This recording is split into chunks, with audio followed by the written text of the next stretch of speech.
As I stated earlier in an earlier press conference, was that I didn't have an awful lot of information to put out. I do have an additional information to be able to give to you all right now.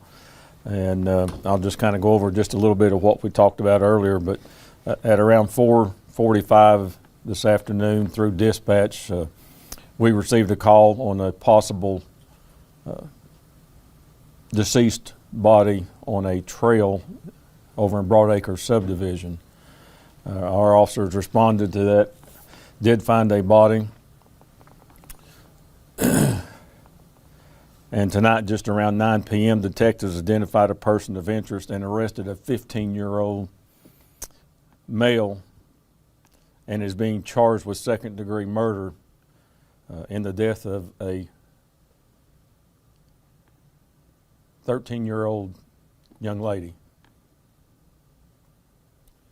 I'm not going to give any names out, and I'm asking that you all give this family some time, and just out of courtesy, I'm not going to give a name.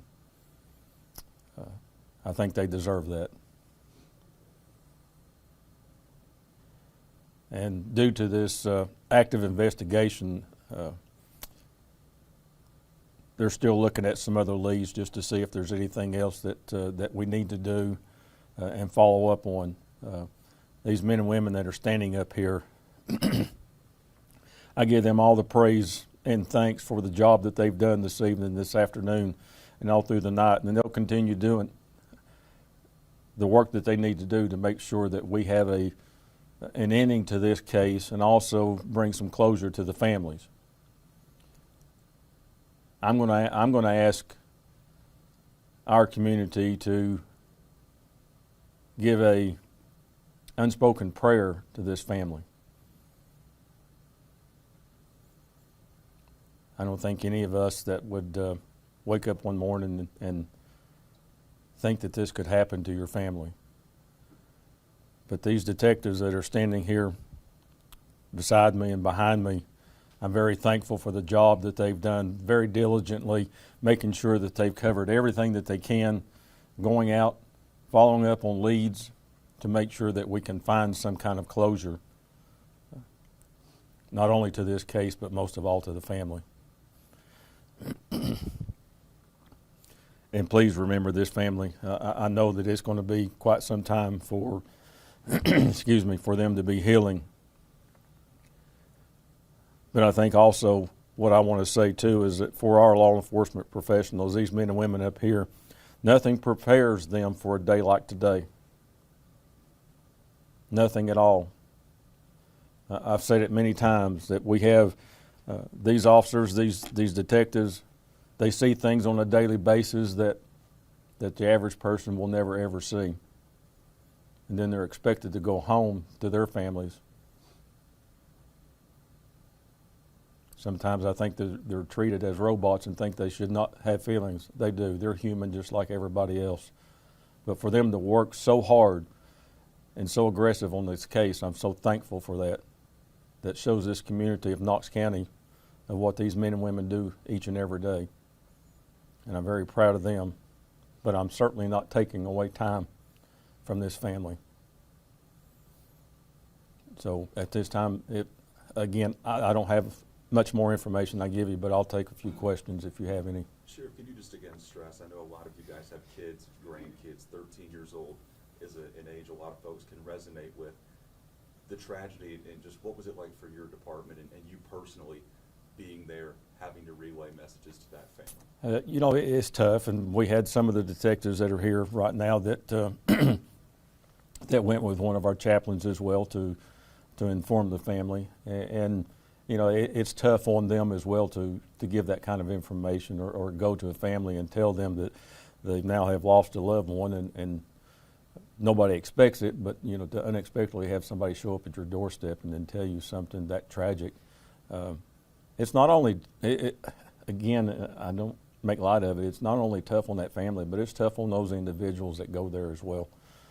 They weigh on that, and I say that to all of our recruits, and I say it probably way too much, but these men and women see way too much on a daily basis that our average citizens out here may never see in their lifetime. And they see it many times. And so it's tough. And again, my thoughts and prayers are certainly with this family. Are you able to provide a little more context maybe on how long you guys have been aware of this? I know, how long had this 13-year-old been missing for? Are these both people from East Tennessee and that Powell, that Broad Acres area? They're from there, but I'm not going to get into much details because I don't want to put too much out there to hamper the investigation. And also, when it comes to trial, there's some things that we just don't want to get out right yet, and eventually it will. Can you talk about, I know we mentioned that's an area that a lot of people frequent. It's a trail that a lot of kids in that area are familiar with. Sure. How this 13-year-old was discovered is, I'm sure, a question a lot of people have tonight. Yeah, it will. And it was by somebody else going down that trail, and it's a trail that leads from that pool area there, and it goes to the Weigels down the road, and I think that's where a lot of kids have used that path, so that's why it's there. But yeah, it's. But I do want the community to know this is an isolated incident. They do not have to be worried about somebody out there right now. This is an isolated incident, and we have that individual in custody right now. Do you believe they knew each other? We think so. Yeah, we think so. Are you able to kind of talk about how the body was left there on the trail and what it kind of looked like there at the scene? I don't really want to talk about that just for the fact, I don't want families seeing this and then say, here's what we saw. It'll come out eventually, but I'm just going to leave it at that. Sheriff, are you able to tell us, is this scene still being controlled? Tomorrow morning, this might be breaking news to people, then there might be kids going down that same path that they're going to run into? They may. We've got some people that are still out there right now, so they may run into somebody, but the area has been somewhat cleaned up, but we've got some people out there. And you still under the belief that more arrests will be made in this? Not ruling it out yet? Not ruling it out, but there may be some additional charges or something that may come about the later investigation or the continuing of it anyway. But again, let me stress that I'm very thankful for this crew standing here beside me, because they've worked very diligently and they've put themselves out there making sure that everything's covered and protecting this community. That's what they were doing. And lastly, I'm going to say that our thoughts and prayers are going to continue being with this family. Anybody else? Thank you all. I appreciate it coming.